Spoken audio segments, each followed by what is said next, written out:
corner from the Diamond Street Gym, Shawn Crane. Here's Crane. These are 12 to 13-year-olds. Corner from the Silver Valley Boxing Club, Scott Stevenson. And there's Stevenson out of the Silver Valley. These are 12 and 13-year-old boys at 85 pounds each. And again, no, we're moving to a minute and a half rounds. Okay, we're up to 90 seconds. And Scott Stevenson, the Silver Valley Boxing Club, is in Kellogg, Idaho. Okay, here we go. Our fifth fight.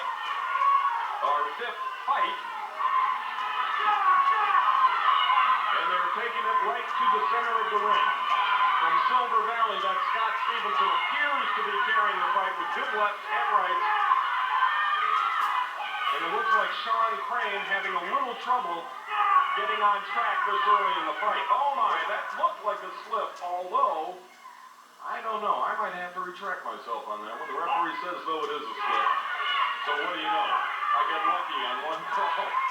Good right hand thrown. Oh my, that was a great right hand by Shawn Crane, who now seems to have his bearings. Pushing off Stevenson, keeping him at bay with a long left hand. Shawn Crane now seems to have his bearings, and this is turning into a very even fight. Both fighters with long left reaches. Stevenson trying to work in some rights. That's Shawn Crane on your right. On your left, Stevenson, the boy out of Kellogg, Idaho. Good left, good right by Crane. Now they're just trading blows. Left, right, left, right. Well, this is a test of endurance here. There's Crane with another right, a left, a right.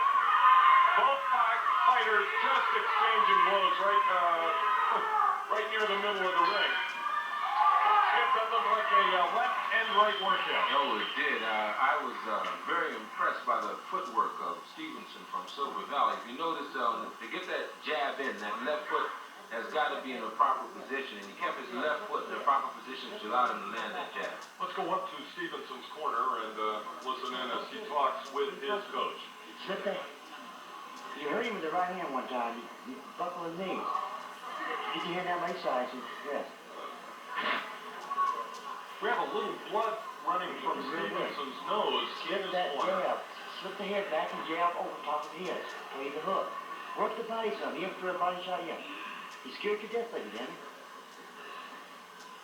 Well, now, how much of that is hype and how much is actually true? Scott Stevenson's coach telling his boy that his opponent is afraid of him. That's not the feeling I got, but I guess any little psychological advantage you can get works in your favor. Stevenson told in his corner that his opponent a bit afraid of him, but you look over at Shawn Crane, and he looks like he's ready to go. Shawn did a real effective job. Stevenson started the fight swarming him, and then Crane started jabbing real well, keeping Stevenson off him with his jab. And now Stevenson comes out in the second round and decides maybe his coach is right, maybe this kid is afraid of me, but Shawn Crane does not appear to be afraid of anyone at this point, and as a matter of fact, Stevenson with a little blood running from his nose. Shawn Crane all over Stevenson now, pushing him away, looking to land his blow in a good, quick left hand. The referee steps in, cautions Stevenson for headbutting. I think someone forgot to tell Shawn Crane that he was afraid. Jeff, I think that's a great point, and again, how much was psychological hype and how much is true, I think will remain to be seen.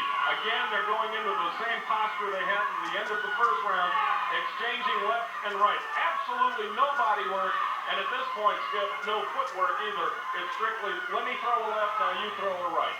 It's a real test of wills here. Both of these guys are obviously very well coached. Their trainers have told them you get in there and you mix it up, Andy. That's exactly what they're doing, Skip. Oh, there is our first body blow. Stevenson delivers to the midsection of Crane, but it doesn't seem to slow Shawn down. Both fighters obviously now running out of gas, and the nose of Stevenson becoming a pulpy mass of red here as Crane tattoos him with repeated lefts and rights, and Stevenson at the same time throwing an equal number of shots at Crane. I would say, though, Crane shots maybe landing with a little more force. I would agree, Andy. And the other thing with Stevenson is he's carrying his hands just dangerously low. He's blocking everything with his face at this point. As we look into the corner from where we are, across to, not Shawn Crane, who is on your screen, but across to Scott Stevenson, his coach wiping a large amount of blood from his nose. And now, now we will go into the corner. There you can see the towel on your screen. Scott Stevenson's nose,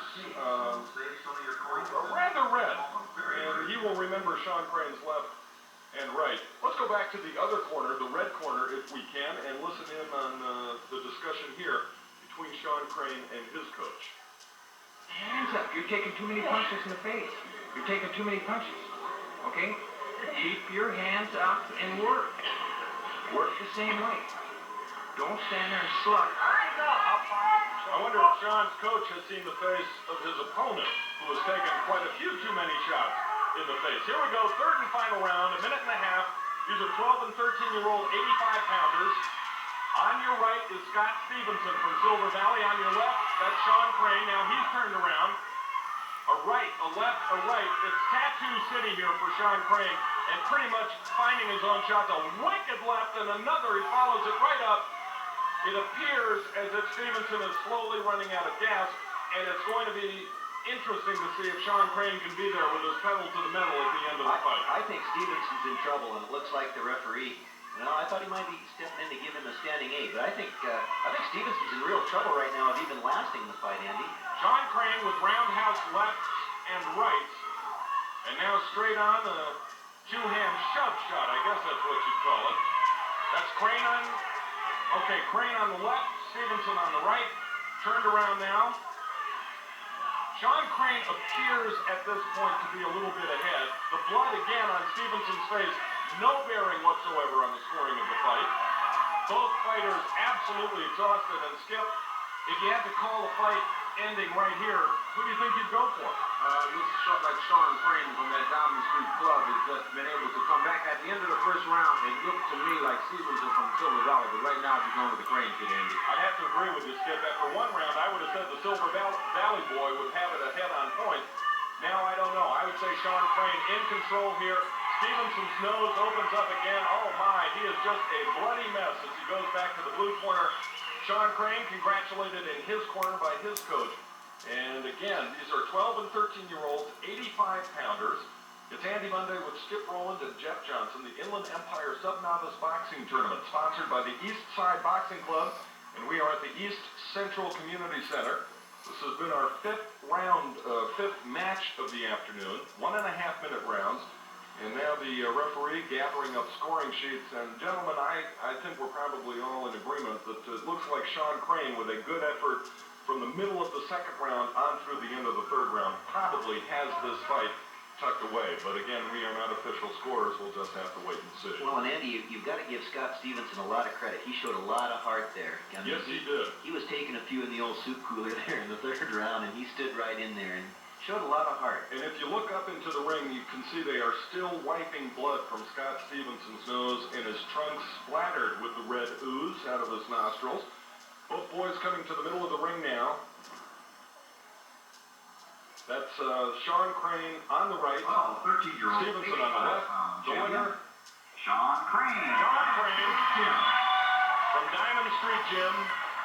And gentlemen, I don't think that's a real big surprise. Again, it was an even fight in the first, and almost Stevenson's fight in the first round. But Shawn Crane came back. And Skip, let's hark back to what you have said all afternoon long. I think desire had a lot to do with the winner of that fight. It looked like Shawn Crane wanted to win that fight. Right, and I mean, it really showed. He never lost his poise and the position of his left foot. He had that straight-up boxing stance. He kept the jab in. The jab kept the Stevenson kid from Silver Valley off balance. And every now and then he got that right hand in and he landed it on the nose.